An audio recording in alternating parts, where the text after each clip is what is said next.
नमस्कार, SBT news में आपका स्वागत है।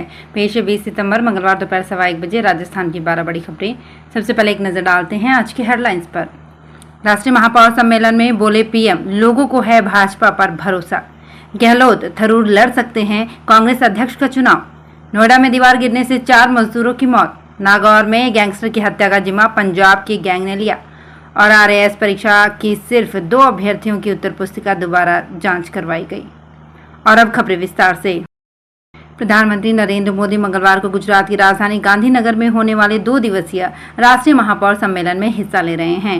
पीएम मोदी इस कार्यक्रम में वर्चुअल रूप से जुड़े हुए हैं। इस सम्मेलन में देश भर से भाजपा शासित शहरी स्थानीय निकायों के महापौर और उप महापौर शामिल हुए हैं। पीएम मोदी ने कहा कि शहरों के विकास को लेकर लोगों को भाजपा पर पूरा भरोसा है।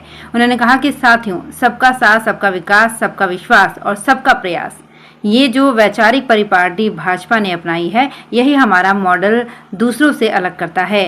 पीएम मोदी ने कहा कि लोगों के विश्वास को बनाए रखना हम सभी का प्रमुख दायित्व है। कांग्रेस के 2 दिग्गज नेता पार्टी के अध्यक्ष पद का चुनाव लड़ सकते हैं। एक तरफ राजस्थान के मुख्यमंत्री अशोक गहलोत हैं, तो दूसरी तरफ केरल से पार्टी सांसद शशि थरूर।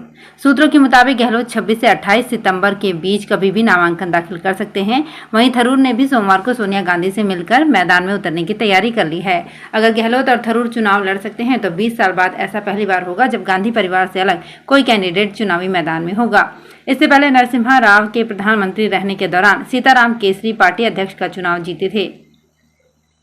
यूपी के नोएडा में मंगलवार सुबह बड़ा हादसा हो गया। यहां सेक्टर 21 में जलवायु विहार में एक दीवार गिरने से 4 मजदूरों की मौत हो गई।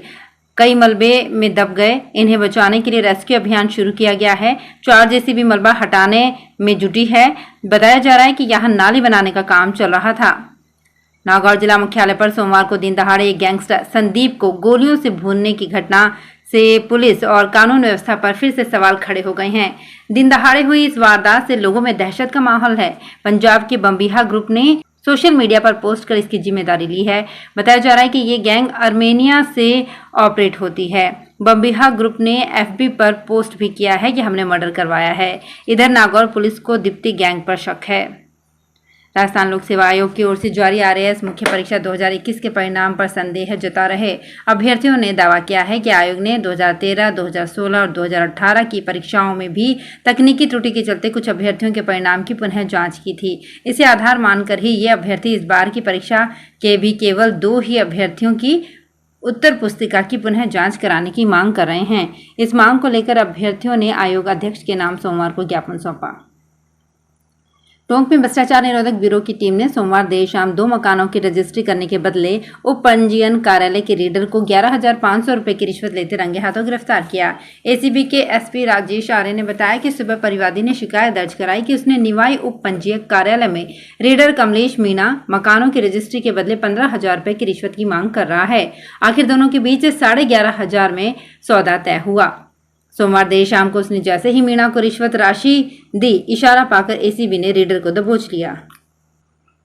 ऑनलाइन ठगी के मामले लगातार सामने आ रहे हैं। शातिर ठग अलग अलग तरीकों से झांसा देकर लोगों के बैंक खातों से राशि पार कर रहे हैं। ताजा मामला कृष्णगंज थाना क्षेत्र का सामने आया है। इसमें शातिर ठग ने केक का ऑर्डर का झांसा देकर महिला के खाते से रुपए पार कर लिए। पिछले 4 महीने में जिले में ऑनलाइन फ्रॉड के 189 से ज्यादा मामलों में ठगों ने 2.5 करोड़ रुपए से ज्यादा का चूना लगाया है। वारदात के बाद तत्काल पुलिस को सूचित करने वाले लोगों को पुलिस ने राशि वापस भी दिलाई, लेकिन ये 1% से भी कम है।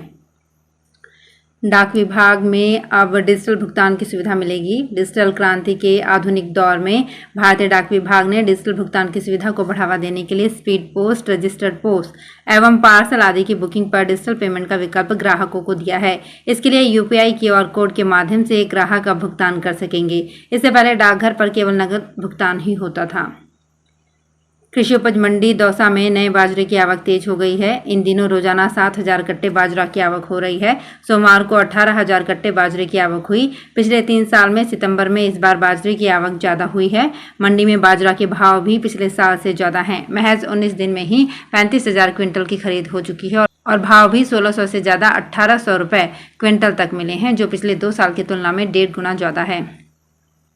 कोरोना काल में सरकारी स्कूलों में नामांकन के आंकड़े फर्जी थे या बच्चों को स्कूल रास नहीं आए, ये जांच का विषय बन गया है। सरकारी स्कूलों में हर साल नामांकन बढ़ाने का लक्ष्य रहता है। इस साल मामला उल्टा है। चित्तौड़गढ़ जिले में गत साल के मुकाबले 6,562 बच्चे कम पढ़ रहे हैं। स्कूल से लेकर जिला स्तर तक के अधिकारियों के पास इसका कोई जवाब नहीं है। शिक्षा विभाग ने हर बार की तरह इस साल भी 10% नामांकन बढ़ोतरी का लक्ष्य तय किया था। प्रतापगढ़ जिले में बढ़ते लंपी संक्रमण का प्रभाव शहर सहित जिले भर की मिठाइयों की दुकान, गौपालक, दूध, घी और मावे का व्यवसाय करने वाले लोगों पर भी पड़ा है। हालात ये हैं कि करीब 1.5 महीने पहले तक जिस गाय के दूध, घी और मावे को बेचने वालों का बोलबाला था, अब उनमें से ज्यादातर लोग या तो भैंस का दूध व प्रोडक्ट बेच रहे हैं। इस कारण भैंस के दूध में 2 से 5 रुपए की बढ़ोतरी हो गई है। बारा के डालसा सचिव और अपर जिला एवं सेशन न्यायाधीश राजेश मीना ने सोमवार को शहर स्थित स्वाधार गृह का निरीक्षण किया। स्वाधार गृह में कई कमियां मिली। डालसा सचिव राजेश मीना ने स्वाधार गृह बारा में पीड़िताओं को उपलब्ध सुविधाओं का जायजा लिया। निरीक्षण के दौरान कंप्यूटर, टेबल और बिस्तर व्यवस्थित नहीं पाए गए। स्वाधार गृह में रह रही पीड़िताओं ने नाश्ता नहीं देने की शिकायत की। इस पर मीना ने व्यवस्था में सुधार के निर्देश दिए। तो फिलहाल इस बुलेटिन में इतना ही। फिर हाजिर होंगे कुछ और बड़ी खबरों के साथ। अगर आप भी अपने आसपास की छोटी बड़ी और महत्वपूर्ण खबरों से अपडेट रहना चाहते हैं तो सब्सक्राइब कीजिए हमारे चैनल SPT न्यूज को और प्रेस कीजिए बेल आइकन पर।